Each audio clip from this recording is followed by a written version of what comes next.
मेरे शौहर का सेठ मेरे शौहर के सामने ही करने की जिद कर रहा था।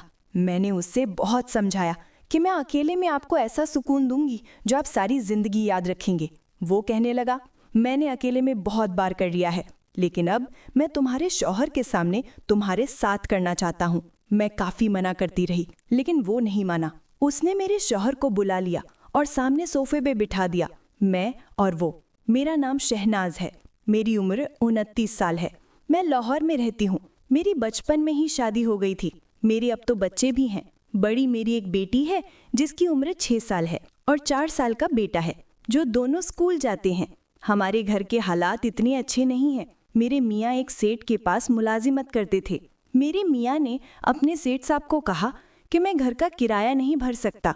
उसका सेठ एक बंगला खाली पड़ा हुआ था जो कि अक्सर बंद रहता था। तो वो सेठ कहने लगा कि मेरा घर वैसे भी खाली पड़ा हुआ है और बंद रहता है, तुम लोग रह जाओ, मैं उल्टा तुम लोगों को महीने के 20,000 तनख्वाह भी दूंगा। मेरा मियाँ शक्ल और सूरत से कोई खास अच्छा नहीं था। वो दुबला पतला था और रंग भी उसका सांवला था। मैं अगर अपनी बात करूं तो बिल्कुल गोरी चिट्टी।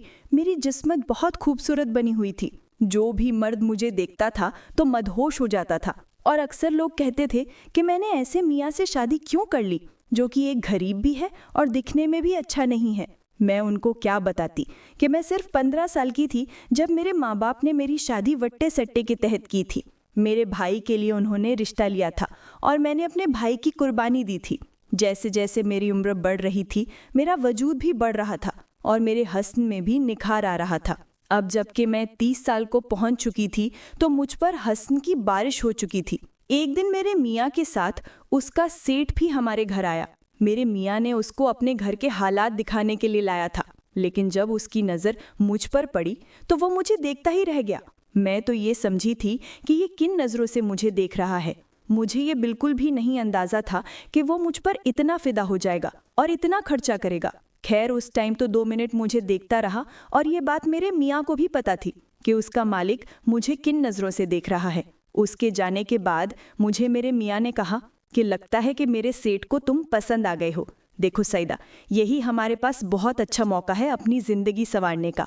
वो वैसे भी तुम पे आशिक हो गया है, तुम उसको फंसाओ। वो बहुत अमीर है, पैसे वाला है। मैंने अपने मियाँ को बुरा भला कहा। मैंने कहा, तुम्हें शर्म नहीं आती अपनी बीवी को बोलते हुए? लेकिन मैं दिल में उस काम पे राजी थी क्योंकि मैं गुर्बत की ज़िंदगी जी के अब तंग आ गई थी और मैं भी चाहती थी कि मैं कोई सुकून भरी ज़िंदगी गुजारूं।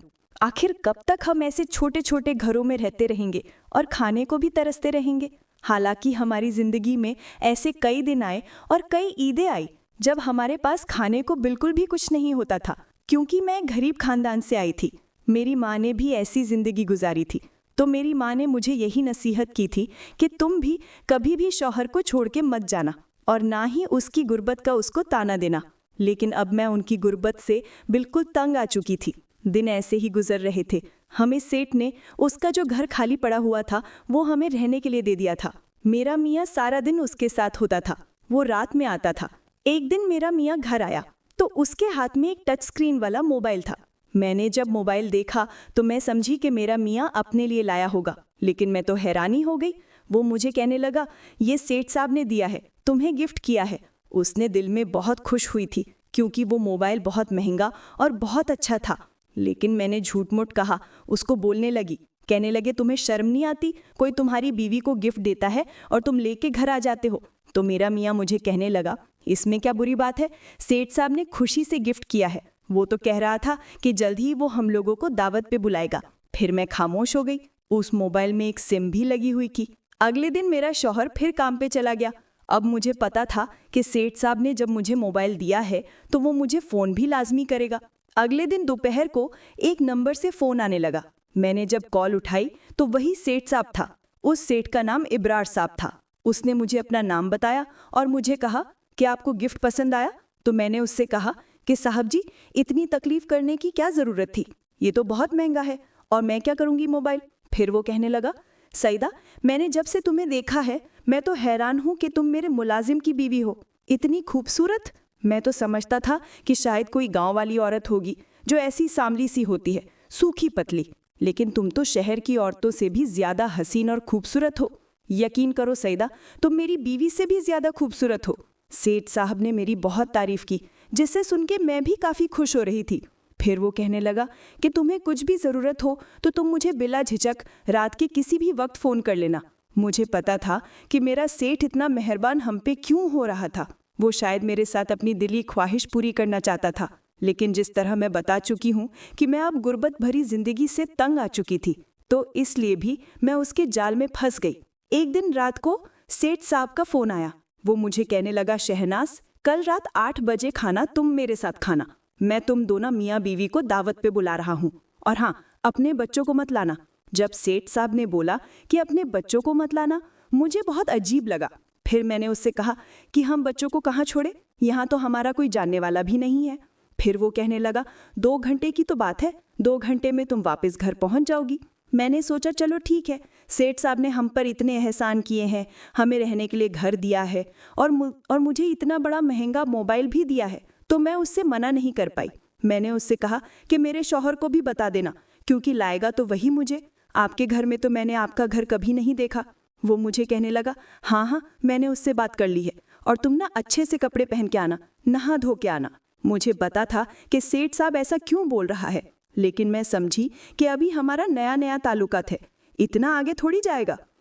इतनी जल्दी? रात को 10 बजे जब मेरा शौहर आया तो मुझे कहने लगा, शहनाज, आपका फ़ोन आया था क्या? मैंने उससे बताया कि हाँ आया था।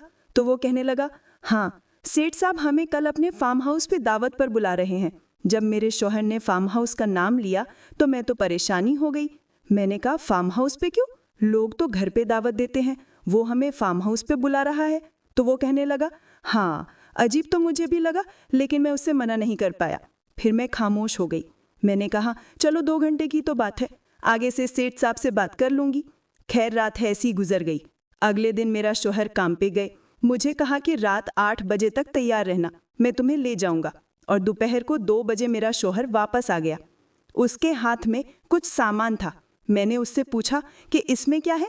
तो वो कहने लगा, ये सेठ साहब ने तुम्हारे लिए ड्रेसेस भेजी हैं, ये बहुत महंगे कपड़े हैं, तुम ये पहन के चलना।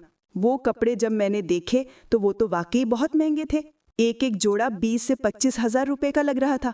मैंने तो अपनी पूरी जिंदगी में इतने महंगे ड्रेसेस नहीं पहनी थी। फिर मैंने कहा, जब सेठ साहब ने इतने महंगे कपड़े दिए ही हैं तो कोई अच्छी सी सैंडल भी ले देता। खैर, आज मैं बहुत अच्छे से तैयार हुई थी और आज मैं बहुत खुश भी थी, क्योंकि हमारी गुर्बत खत्म होने वाली थी और मैं अपने सेठ की नीयत को जानती थी कि वो मुझ पर इतना खर्चा क्यों कर रहा है। लेकिन मैं समझती थी कि शायद उसे एक हद तक रोक लूँगी, एक हद से आगे नहीं बढ़ने दूंगी। रात को 8 बजे मेरा शौहर किसी के बाइक मांग के लाया। हम दोनों मियाँ बीवी बाइक पर बैठ गए। एक वीरान सा कोई रास्ता था। आगे गए तो बड़े बड़े फार्म हाउस बने हुए थे।